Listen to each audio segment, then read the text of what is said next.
Buenos días a todos. La charla que yo os presento se llama Las peripecias de un perito informático. Y quiero que sea divertida, quiero atraeros vuestra atención, incluso lanzaros algunas preguntas, pero también que conozcáis la labor, la dura y difícil labor que hace un perito informático. Y que, a mi juicio, creo que es una profesión del futuro que, además de estar muy bien pagada por la responsabilidad que tiene un gran potencial tanto para la gente técnica como para la gente del derecho tecnológico. Creo que es creo, y ya lo estoy viendo en mí mismo, que es una profesión que cada vez más está en auge.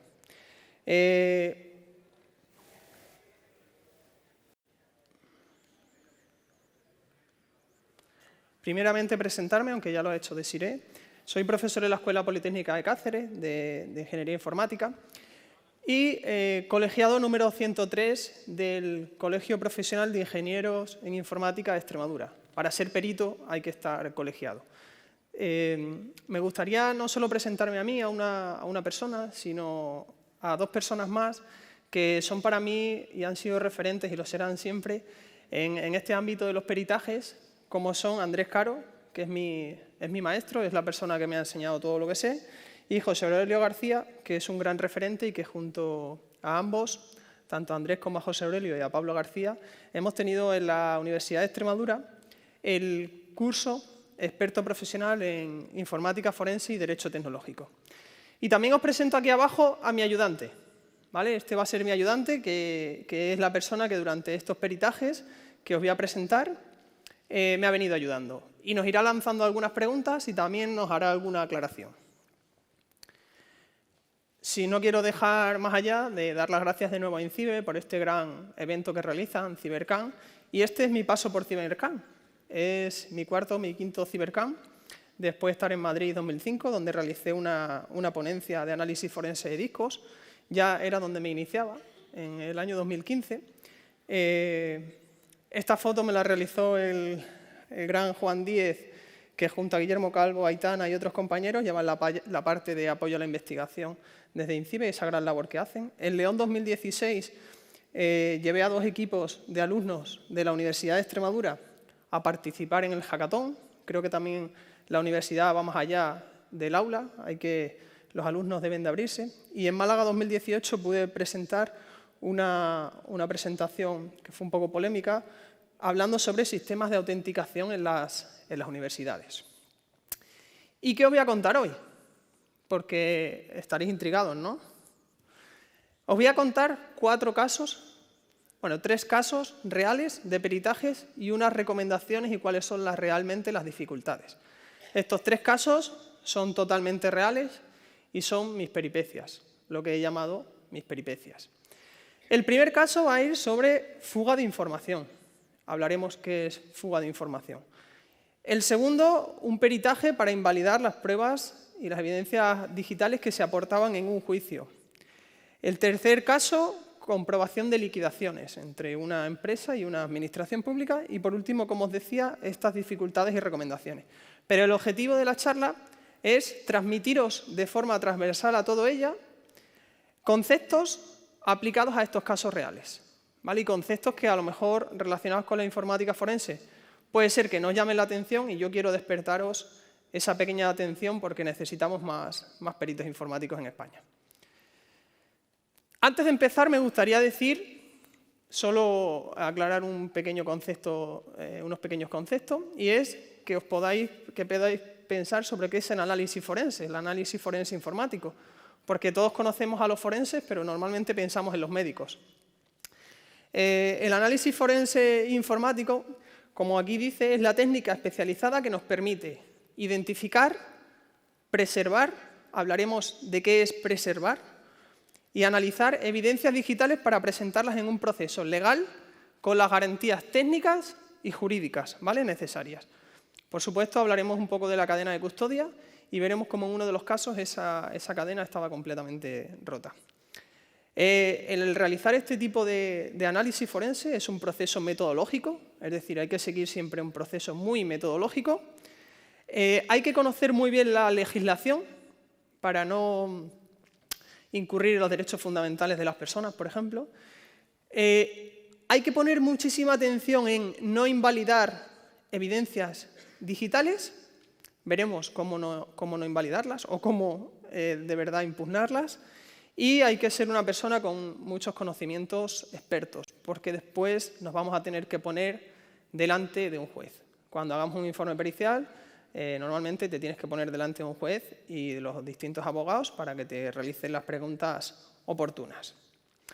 Bueno, pues vamos a empezar con lo que es realmente interesante, que es lo primero. Caso de fuga de información. Como ya os decía anteriormente, estos casos son totalmente reales y que ocurren en el día a día y en el día a día de un perito informático.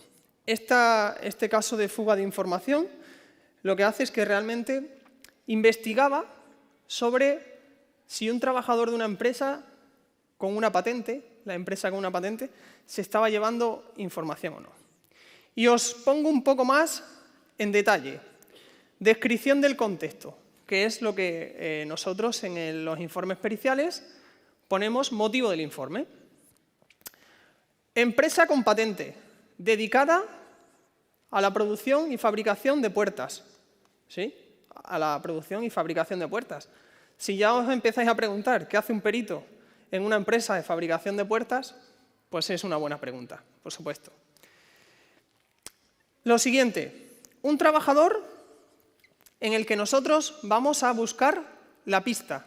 Vamos a seguir ese proceso de investigación, en este caso es un completo caso de investigación, y lo que ocurre es que cuando la empresa se pone en contacto con nosotros, inicialmente nos dicen que el trabajador se ha llevado información de la empresa, que se fueron de vacaciones en agosto, vieron que el trabajador estaba metiendo el pendrive en un ordenador de la empresa, en una máquina de la empresa, y cuando volvieron de vacaciones en septiembre, empezaron a hacer esos nuevos diseños, el trabajador se había dado de baja y no podían continuar con los diseños de la empresa.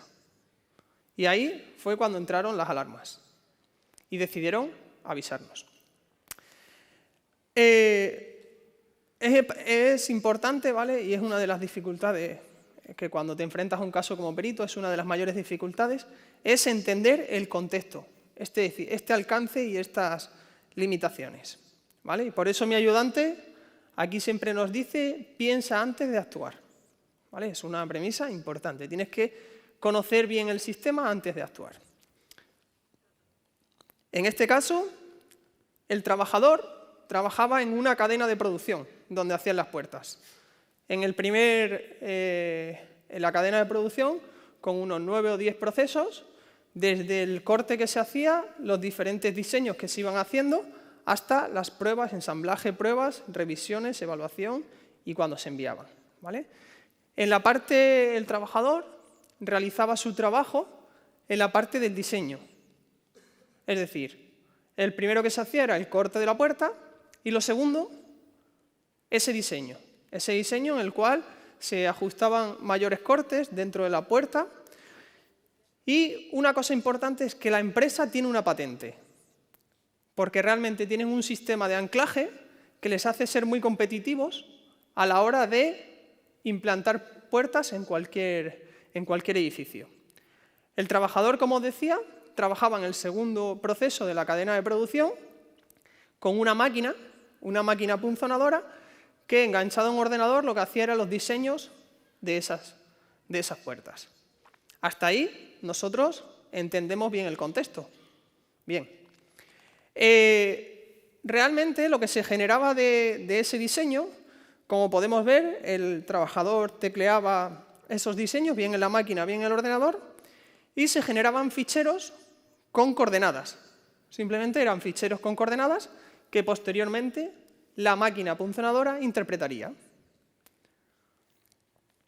Bien, lo siguiente para nosotros es determinar los hechos, ¿vale? Es decir, en un informe pericial tenemos motivo del informe, alcance y limitación y determinación de los hechos.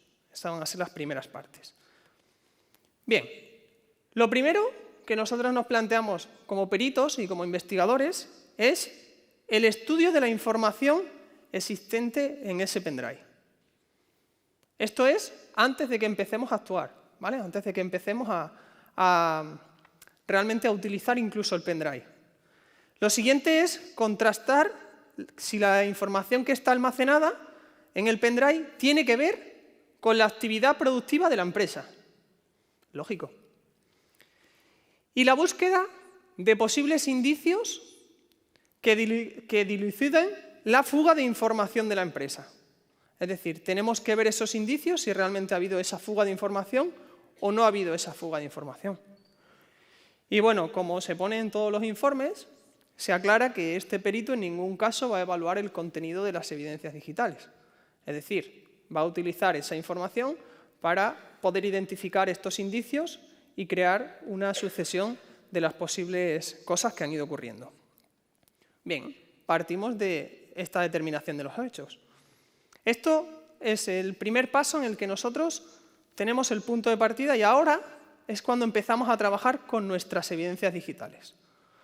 Nuestras evidencias digitales eran una, ¿vale? De momento era una, que era el pendrive que la empresa nos hizo llegar y que anteriormente la policía había requisado al trabajador. Estamos metiendo a fuerzas y cuerpos de seguridad del Estado, de por medio. ¿Bien? Os comentaba antes que una parte fundamental es la preservación de la prueba, que eso es realmente no alterar la prueba, no manipularla en ningún caso, porque si no, la quedaríamos invalidada y no nos valdría. Aquí tenemos más suerte que los médicos forenses, realmente, porque nosotros podemos coger esa prueba, esa evidencia digital, y hacer una copia idéntica a la original, que sea fidedigna, y además argumentarlo técnicamente. Es decir, hacer un clonado de la prueba. Los médicos forenses, como podéis imaginar, pues no pueden hacer clonados de personas, estén vivas o estén muertas. ¿Vale? En esa le llevamos ventaja. Esta preservación de la prueba se hace a través de diferentes software de clonado. Podemos hacer una imagen del pendrive y clonar esa imagen. Y vamos a demostrarlo con la integridad de la prueba, ¿vale? Con la característica de la integridad de la prueba. Y eso va a ser calculando el código hash, que posteriormente os diré qué es. Calculando ese código hash, tenemos la copia de la prueba exacta, ¿vale? En este caso, ya que se desconocía cuando yo intervine en el caso, si la policía había hecho un clonado de este pendrive o no, pues se realizó un clonado ante un notario en el cual se dejó una copia exacta de la evidencia digital para mantener esa cadena de custodia de forma clara. Lo siguiente que vamos a hacer es ese análisis de la información del pendrive, ¿vale? Es decir, nosotros ya tenemos la copia, ¿vale? La copia del pendrive, el pendrive como tal, el pendrive original lo dejamos apartado y trabajamos siempre con la copia. Porque si a la hora de analizar una información nosotros cometemos una modificación dentro de ese pendrive, o nos confundimos o borramos algo, podemos volver al punto de partida, que es hacer otro clonado y volver a iniciar el proceso. Por eso es importante el clonado, ¿vale? Pues cuando analizamos este pendrive, nos dimos cuenta de que había ficheros, solo había ficheros ordenados secuencialmente, con un nombre secuencial, del 1 al 520. Del 1 al 520, en el que todos estos ficheros eran los diseños de la máquina punzonadora. Bien, y hasta ahí todo parece perfecto. Lo siguiente es, y os pregunto, ¿qué podemos hacer ahora que hemos analizado esa información?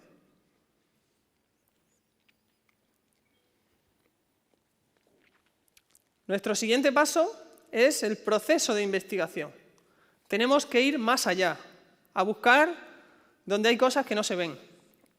Y para ello lo que hacemos es esa búsqueda exhaustiva en el que vosotros y si no lo sabéis os lo voy a transmitir yo, en un pendrive la información que hay oculta del pendrive.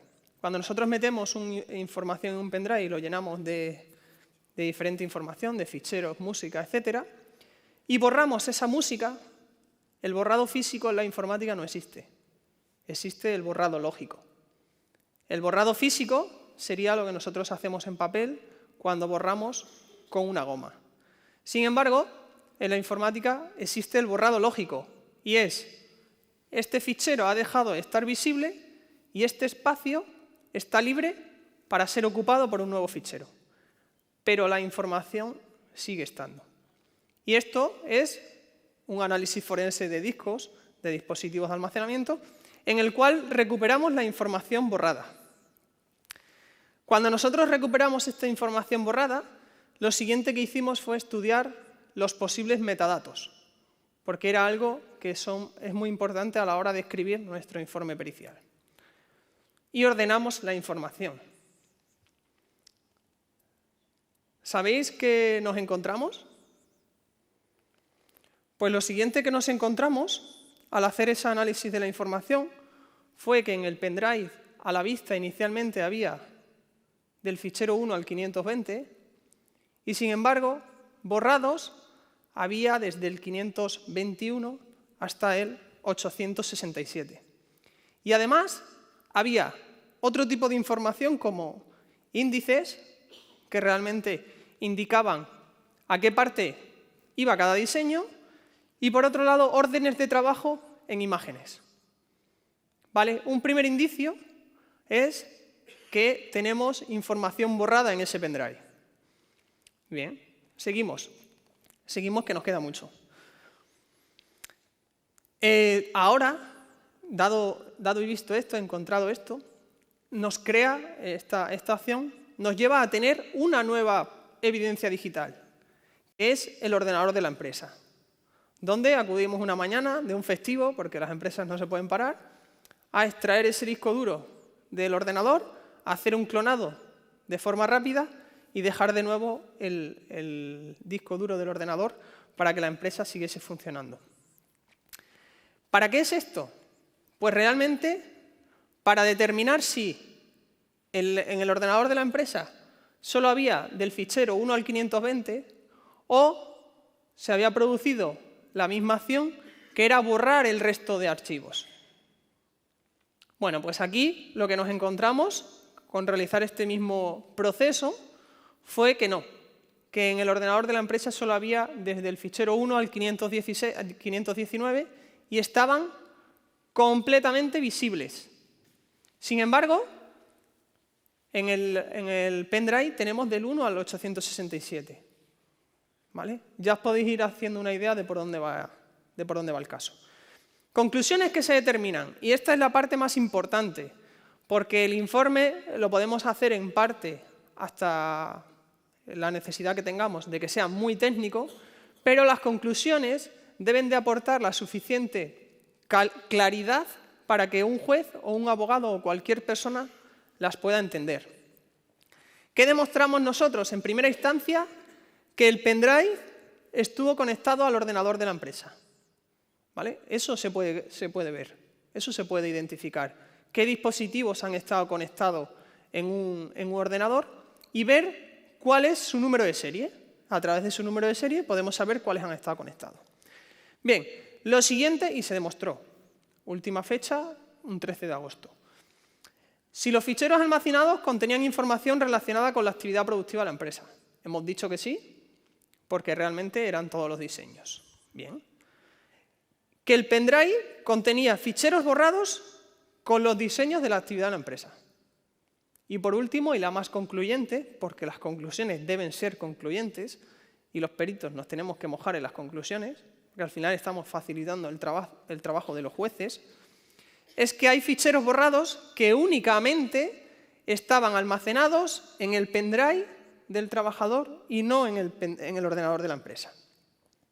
Bien, ya nos podemos ir haciendo una idea de por dónde van los tiros. La declaración en los juzgados. ¿Vale? Aquí tenéis una pequeña imagen real de cómo se distribuye los juzgados, una sala, cuando se interviene y se estudia alguno de los casos.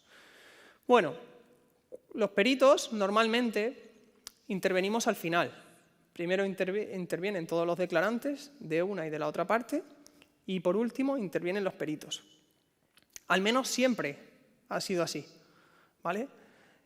Cuando yo fui a este caso, al juzgado, estaba esperando en la puerta con mi ordenador, como no puede ser de otra forma, con mi corbata, allí esperando, y me llamaron al primero para declarar, algo inusual. Y las preguntas del juez fueron las siguientes. ¿Podría considerarse el dispositivo como elemento de copia de seguridad? Pues no, señoría, porque para que un elemento sea copia de seguridad, la información tiene que estar almacenada en 2 sitios. Y únicamente estaba en el pendrive del trabajador. ¿Los ficheros estaban creados en horario laboral? Eso era un dato muy importante que inicialmente no entendí, pero como tuve la oportunidad de entrar el primero y quedarme al juicio, lo acabé entendiendo. ¿Los ficheros están creados en horario laboral? Sí. En general, los ficheros todos están creados en horario laboral. Ya lo ponía en el informe. Esa información de los metadatos de los ficheros, yo cuando empecé no tenía mucha idea de para qué servían, pero siempre hay que ponerla porque a veces salen preguntas de este tipo. ¿Y había ficheros borrados con posterioridad a una fecha concreta? ¿Había ficheros borrados con posterioridad a cuando el trabajador se fue de la empresa de vacaciones? Sí. Y me diréis, pero si no se puede saber la fecha de un fichero cuando se ha borrado. No se puede saber la fecha de un fichero cuando se ha borrado. Pero cuando se recuperan, sí podemos saber la fecha de creación. Entonces, la pregunta del juez fue si había ficheros borrados con anterioridad a la fecha del 13 de agosto, con posterioridad, perdón, a la fecha del 13 de agosto, y sí, porque había ficheros creados el 14 y el 15 de agosto, incluso en septiembre, que habían sido borrados. Entonces, si han sido creados con posterioridad a esa fecha y han sido borrados, es que sí, a la respuesta. Y nada, esperé allí. La pregunta de si los ficheros estaban creados en el horario laboral era porque el trabajador decía que se llevaba el trabajo a casa, que la empresa le apretaba mucho en su horario de trabajo, algo que tampoco realmente me podría extrañar, pero los ficheros estaban creados en el horario laboral. Y el uso que él decía del pendrive era se llevaba el trabajo a casa para adelantarlo porque la empresa le exigían al día siguiente que tenía que tenerlo terminado. Bueno, resumen y resolución, ¿vale? Importante, por hacer un poco de resumen del caso, solo hablaremos de este. Entender el contexto de estudio. Preservación del pendrive, es decir, ese clonado. En nuestro caso lo hicimos para, como no sabíamos de dónde venía el pendrive, si policía ya lo había hecho, lo hicimos ante un notario y dejamos una copia allí. Ese análisis inicial de la información sin ver nada más, es decir, un análisis inicial y después ya nos paramos a pensar. Investigación y recuperación de la información del pendrive, esos ficheros borrados. Clonado el disco duro del ordenador de la empresa, es decir, que hubiera esos ficheros borrados, nos llevó a tener que hacer un clonado y un análisis de ese ordenador de la empresa, algo que inicialmente no teníamos previsto. Recuperación de la información del ordenador de la empresa, comparativa de resultados y entrega del informe pericial. Cuando la empresa despidió al trabajador, el trabajador lo que hizo fue denunciar a la empresa por lo social, por lo laboral, realmente. Y realmente las conclusiones de las sentencias eran las mismas que el informe pericial. Las mismas. El juez se fía técnicamente de lo que podemos hacer un perito. ¿Vale? Bueno, vamos a ir al siguiente caso. Invalidación de pruebas digitales. De nuevo es un caso real que no os va a dejar indiferentes, lo tengo claro, como no me lo dejó a mí tampoco me dejó indiferente este caso. Invalidación de evidencias digitales es porque realmente en un litigio se han presentado documentos electrónicos, es decir, evidencias digitales. Bien, descripción del contexto, que es nuestro motivo. Una empresa constructora que se dedica a construir grandes edificios, bueno, se dedica a construir en general, pues esa empresa se dedica a construir y un banco, que los bancos dan préstamos. ¿Vale? Pues constructora y banco luchando, litigiando por un préstamo de más de 20 millones de euros. Ahí lo dejo. ¿Vale? Segunda peripecia. Es importante decir que los peritos no vamos a comisión. ¿Vale? Es una lástima, los abogados sí, los peritos no, por esa imparcialidad que tenemos, porque si la empresa constructora hubiera ganado con ese préstamo de los 20 millones de euros, pues a lo mejor yo no estaría hoy aquí con vosotros. Pero bueno. Seguimos. Alcance y limitaciones. ¿Qué nos encontramos? Nos encontramos 3 evidencias digitales que sirven como contrato.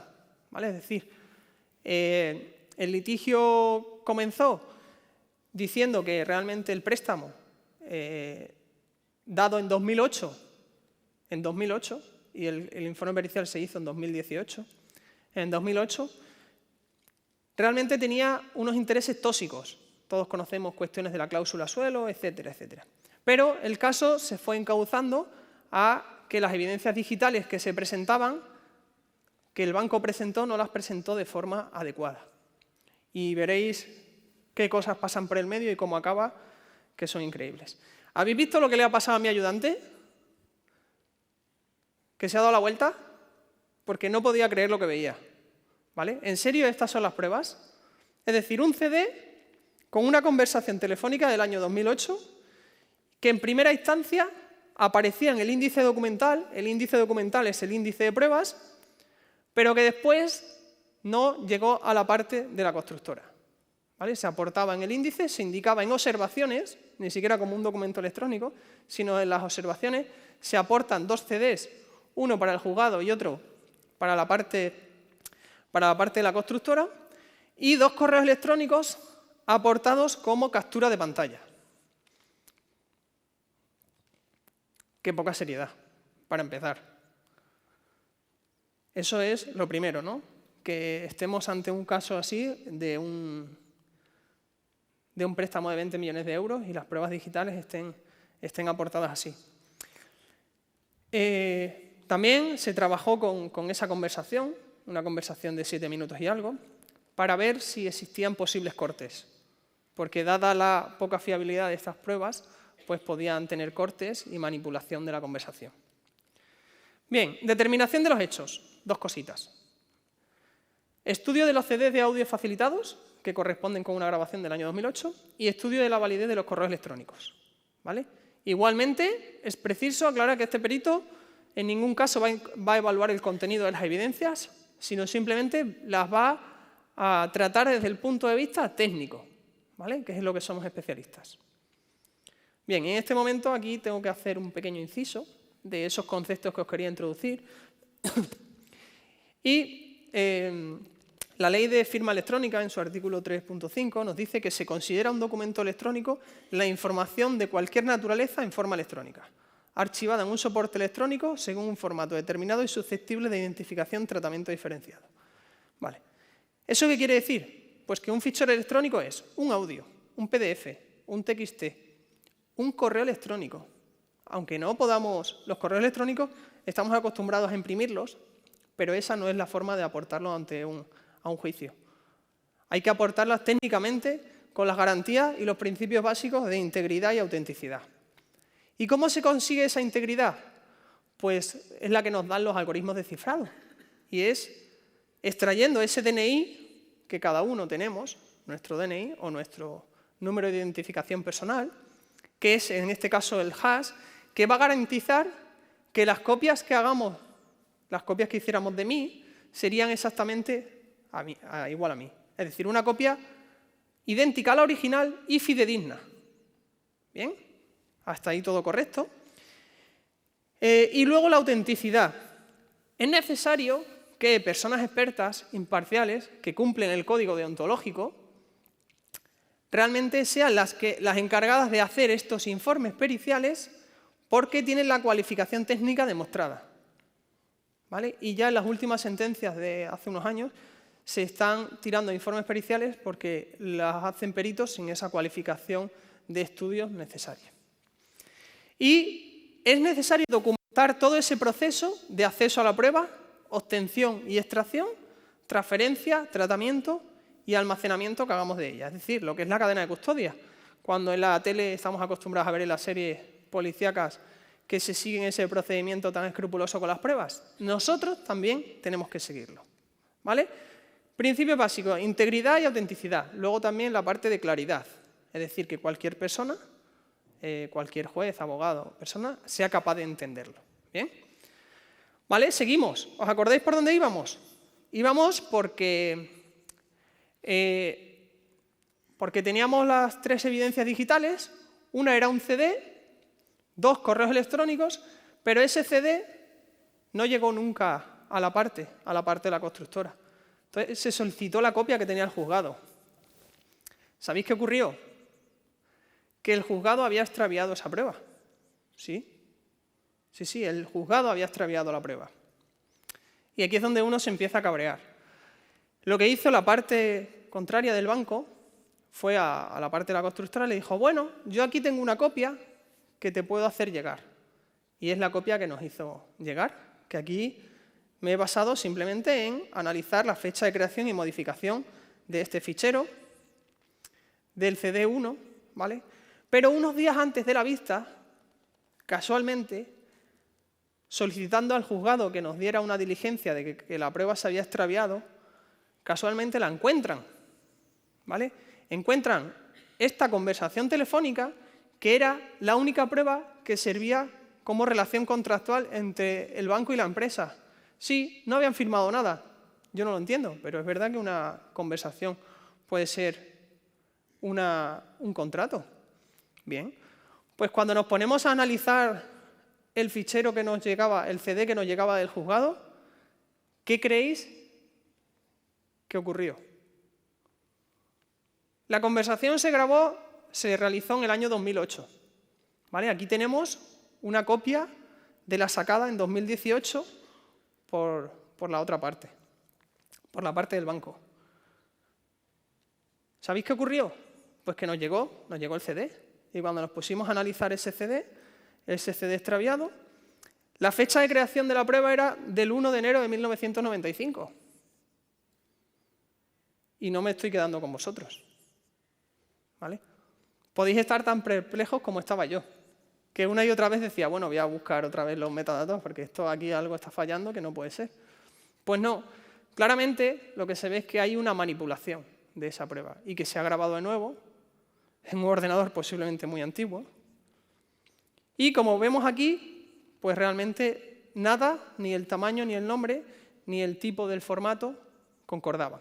Eran 2 pruebas totalmente diferentes, ¿vale? Y lo siguiente es los correos electrónicos 1 y 2, que estaban en PDF, ¿vale? La impresión en papel de un correo electrónico no garantiza en absoluto su validez legal. Eso ya nos cae de cajón. ¿Vale? ¿Por qué? Porque podemos escanearlas y hacer esa manipulación.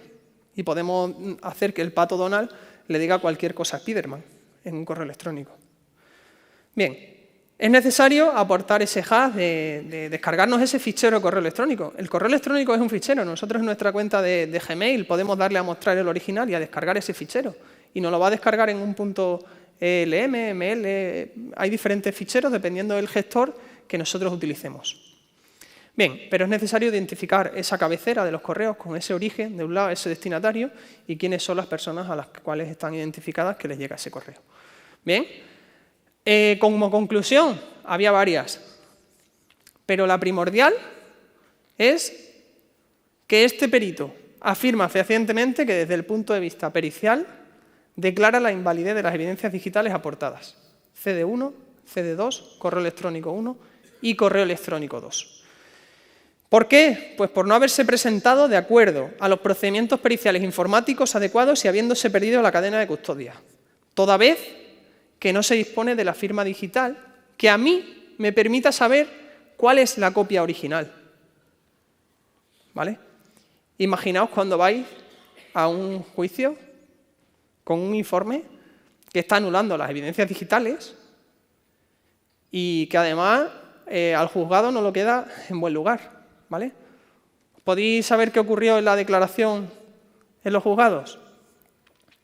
Pues al inicio la jueza no quiso aceptar el informe pericial, porque primero quería evaluar todo el caso como si las pruebas realmente valieran. Y es lo que realmente se ha estado haciendo hasta ahora. ¿Las razones? Pues opacas claramente, porque esas pruebas no estaban aportadas de forma correcta. Y aquí las preguntas de la juez, ¿no?, que os he puesto antes. Pero a mí me gustaría hacerle unas preguntas a la juez, perdón. Y es, ¿quién realizó esa extracción de la conversación en el banco? ¿Quién la realizó? ¿Estaba manipulada esa conversación? Porque yo vi que había cortes también en la conversación. ¿Y se anula, se rechaza el informe? Creo que los jueces deben de tomar cartas un poco en el asunto, fiarse de la gente técnica, imparcial, y al menos aceptar y poder estudiar lo que está ocurriendo. Aunque no sea bonito, ¿no? Ya os dije que en este caso me iba a mojar y son mi opinión. En este caso el banco ha ganado en primera instancia y no ha querido seguir impugnando, aunque lo puede hacer, volver a impugnar a otras instancias superiores en la cual al menos las pruebas digitales se aporten de forma correcta. Bueno, ¿cómo deberían aportarse las evidencias digitales? Porque este es un congreso, es un evento formativo. Pues mirad, por ejemplo, así, el CD1 y el CD2, pues con el nombre del fichero, este tamaño del fichero, la extensión, cuáles son el día de bonificación, la hora y los hash, ¿vale? MD5 y cualquier otro hash, bueno, los hash se pueden utilizar varios, ¿vale? Son algoritmos de cifrado que identifican con esa entrada, cogemos ese fichero, le pasamos el algoritmo y nos da una salida de un hash, que es un código normalmente alfanumérico con números y letras, que identifica únicamente a ese fichero. Y me diréis, bueno, los algoritmos de cifrado están rotos. Sí, están rotos todos. MD5 está roto. Eso es que se han creado colisiones. Quiere decir que dos ficheros distintos daban el mismo hash, ¿vale? Pero lo que nunca se ha demostrado es que dos algoritmos de cifrado con un mismo fichero estén rotos. Entonces, la forma de aportar las evidencias digitales es con dos algoritmos de cifrado sobre un mismo fichero, ¿vale? Eso nunca se ha demostrado. Es más, ya en el índice documental que tienen a disposición su señoría y los diferentes abogados, tienen ese índice de pruebas donde aparece el hash que identifica a cada documento, ¿vale? Sea electrónico o no sea electrónico. Bien, caso 3. A ver, es verdad que he puesto el nivel muy alto con el caso 1 y el caso 2. Reconozco que este caso es más suave, ¿vale? Es la comprobación de liquidaciones. Lo que quiero transmitir con esto, este caso todavía no está terminado, por eso no puedo. Está entregado el informe pericial, pero no se ha llevado a cabo el juicio. Lo que quiero transmitir con esto es que un perito puede hacer desde un proceso de investigación, como hacíamos ese primer caso, buscando esos indicios, un segundo caso en el que comprobábamos la validez de las evidencias digitales y un tercer caso en el que vamos a comprobar una serie de datos contrasten con otros, ¿vale? Por supuesto, con cuestión económica de por medio. Descripción del contexto. Y ahora me voy a una empresa de autobuses. ¿Sí? Soy un perito informático. Me voy a una empresa de autobuses. Y por otro lado tenemos una administración pública y diréis, ¿dónde está la relación entre...? Bueno, pues esta empresa de autobuses tiene una obligación de servicio público. Los transportes en algunas comunidades están subvencionados y esa obligación de servicio público son los servicios obligados que tienen que hacer esta compañía y que de la administración pública reciben una compensación económica. Y aquí viene esa parte de la parte que les une, es los servicios que hace la empresa con la liquidación que les muestra la administración pública y que no cuadran. Lógicamente no utilizan la misma calculadora y llega un perito informático. ¿Vale? ¿Qué nos encontramos? Pues tenemos que contrastar, como os decía, los servicios de la empresa con la liquidación de la administración. A veces hay cosas que son de cajón. Si una empresa de autobuses hace lunes, miércoles y jueves, o lunes, miércoles y viernes, los mismos servicios establecidos, pues esos van a aparecer todos los lunes, miércoles y jueves, a no ser que sean festivos y haya algún cambio. Y lo que no puede hacer la administración es que no aparezca alguno de esos. Pero alguien tiene que demostrarlo. Y entonces contrataron a un perito. ¿Qué nos encontramos aquí? Pues con una cantidad ingente de documentación que mensualmente genera la empresa. Cada servicio es cada vez que un autobús empieza una ruta, se creaba una línea en un fichero de texto. Y cada billete que se compraba se genera otra línea en un fichero de texto. Y mensualmente esos ficheros en TXT, codificados, lógicamente, a través de un sistema informático, son la salida que mensualmente la empresa envía a la administración pública para que realmente se hagan las liquidaciones de forma semestral. Es decir, mensualmente la empresa lo envía, la administración lo recoge y semestralmente hace esa liquidación. Y es donde empiezan los jaleos. Bueno, un pequeño inciso y es ficheros TXT de 2, 3 megas, 4 megas. O sea, imaginaros la cantidad de información que había de billetes, servicios, etc. ¿Vale? Y las liquidaciones eran lo mismo, pero en un Excel, y había que contrastar las faltas que había. Como os decía, este caso toca esperar, todavía nos toca esperar a que me llamen para declarar, pero bueno, la primera cuestión es indicar la imposibilidad de que la administración haya podido llevar un control fiable, puesto que es la empresa la que le envía la información. Los autobuses, el sistema de gestión de autobuses, envía la información al sistema informático de la empresa y la empresa mensualmente se lo envía a la administración pública. Realmente ese sistema no está bien diseñado para una obligación de servicio público. El autobús debería de enviar directamente a la empresa y directamente a la administración pública esa información que genera y que no primero pasase por la empresa, ¿verdad? Por eso este perito abajo dice que sugiere que el diseño del sistema cambie, y es muy sencillo cambiarlo, ¿vale? Pero lógicamente no concuerdan, y es la segunda conclusión, no coinciden en exactitud con la información proporcionada en la administración para el proceso de liquidación. Y hay numerosos conflictos, ¿vale? O sea, mucha diferencia entre una cuestión y otra.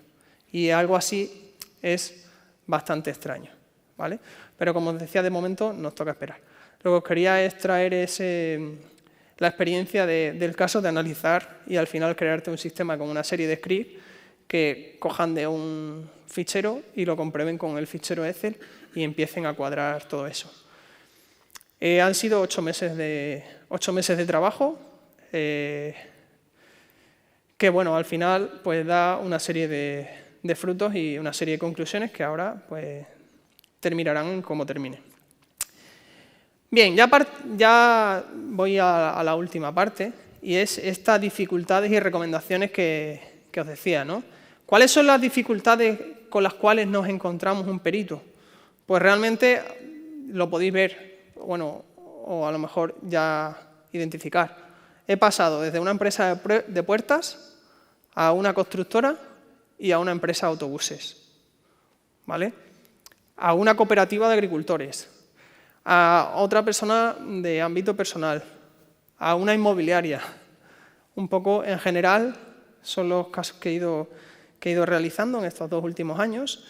Y lo difícil es, al final, conocer el contexto en profundidad y cómo vas a hilar todas esas pruebas que te encuentras, cómo las vas a hilar para que luego cualquier persona pueda entenderlas. Eso es realmente la dificultad del perito, porque quizás la parte técnica, una vez que aprendes a aportar esas evidencias y a trabajar con ellas, deja de ser interesante. Lo interesante es ese nuevo reto de enfrentarte a sistemas, software, diferentes procesos dentro de las empresas que no sabes cómo funcionan, tienes que aprender. Yo he aprendido muchísimo de autobuses, creerme, he aprendido muchísimo de autobuses, no tanto de puertas no he aprendido mucho, pero de autobuses sí.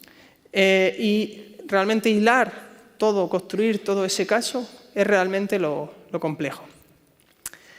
Esas recomendaciones, bueno, pues que un perito tiene que ser, por supuesto, imparcial, tiene que ser objetivo, completamente y tiene que conocer esa responsabilidad, ¿no? que al final nos acaba en que tengamos que estar continuamente diciendo la verdad.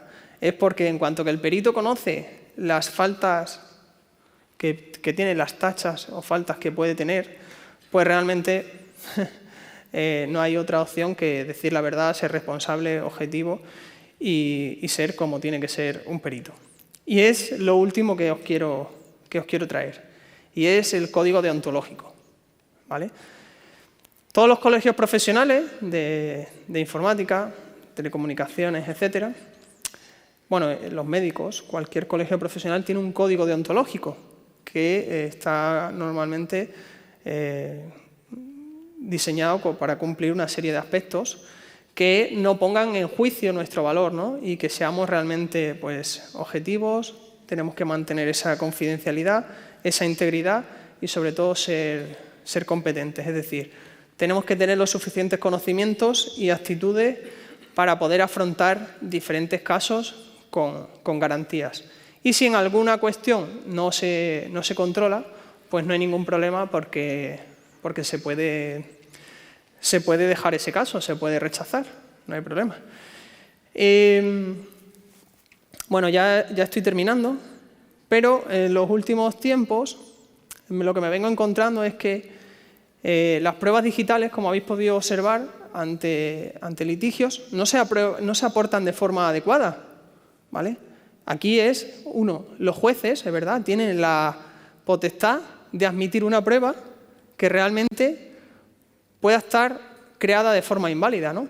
Y hay en algunas partes, sobre todo en la parte social, laboral, etcétera, que lo permiten. Sin embargo, luego en la parte penal son muchísimo más intransigentes, que creo que debería ser así transversal a todo. Y una de las cuestiones que me estoy encontrando es que casi ninguna prueba se aporta de forma adecuada. Sin embargo, no se impugnan, ¿vale? Porque que un correo no se aporte de forma adecuada, hay que impugnarlo. Y eso repercute en que al final la parte que lo impugna realmente es la que después va a hacer ese pago de ese informe, ¿vale? Entonces juegan un poco con esta cuestión. A mí eso en parte me duele porque nos estamos enfrentando y los últimos peritajes que estoy realizando ya son conversaciones de WhatsApp, ¿vale? Lógicamente, tenemos la vida en las redes y muchas de las conversaciones son por WhatsApp. Desde que WhatsApp creó esa funcionalidad nueva, que era la de eliminar los mensajes de los dispositivos, fue un antes y un después para los peritos, ¿vale? Para que un WhatsApp no se considere que está manipulado, se debe comprobar que el móvil no está ruteado y que también no se ha levantado una copia de seguridad, no se ha desplegado una copia de seguridad con posterioridad a la fecha de esas conversaciones. Y es muy sencillo. No es fácil manipular conversaciones de WhatsApp con móviles ruteados, pero es posible. O sea, no está al alcance de todo el mundo porque hay que tener muchos conocimientos, pero es posible. Y por otro lado, es posible que tú tengas otro dispositivo que esté ruteado, uno que no, manipules las conversaciones en ese dispositivo ruteado y despliegues o levantes esa copia de seguridad en un dispositivo que no está ruteado. Por eso se hacen esas dos comprobaciones. Pero es que hoy en día en los juicios españoles se siguen permitiendo que se aporten capturas de pantalla de WhatsApp, ¿vale? Captura de pantalla, por ese miedo a que el que impugna es el que después pagará el informe pericial. Y si realmente lo que hay en los dos sitios es lo mismo, ¿vale? Es lo mismo, al final el informe no vale para impugnar la prueba. Pero ¿y con el caso de WhatsApp? Con el caso de WhatsApp en el que tenemos una conversación que aportan en una captura y ahora yo voy a mi cliente y le digo, impugna la prueba y borra los mensajes de los dos dispositivos. ¿Cómo haces después ese informe pericial? En el momento que impugnes la prueba, invalidas que técnicamente no cumple las garantías de la cadena de custodia, cómo se debe aportar una prueba, y ahora a la otra persona le digo del dispositivo que borre esos mensajes que jamás van a poder ser recuperados de los dos dispositivos. Y esos abogados se acaban de quedar sin evidencias digitales.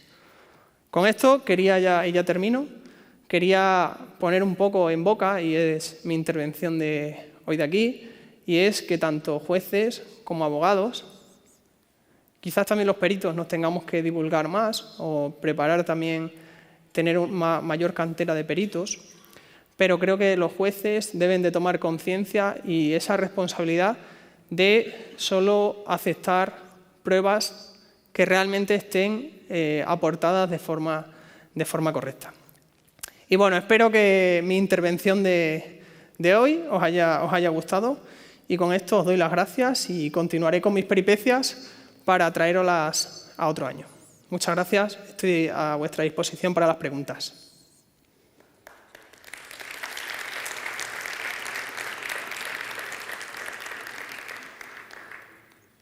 Oye, por aquí, tú has dicho ahí como compruebas que se ha trucado, bueno, que se ha trucado, que se ha variado unas grabaciones o unas pruebas digitales, pero claro, en este caso has puesto que las grabaciones se han hecho en línea, es decir, que una copia desde el ordenador. Pero, por ejemplo, en una grabación de audio, si tú tienes una grabación de audio y le quieres cambiar, por ejemplo, la fecha, y esa grabación la reproduces en un altavoz, la vuelves a grabar con el equipo, te has desconectado de Internet y has puesto pues, la fecha que te ha interesado a ti, ahí con los metadatos se puede saber si la nueva grabación, que simplemente la has grabado del altavoz, con la calidad que sea, era la original o no. No, no se puede saber.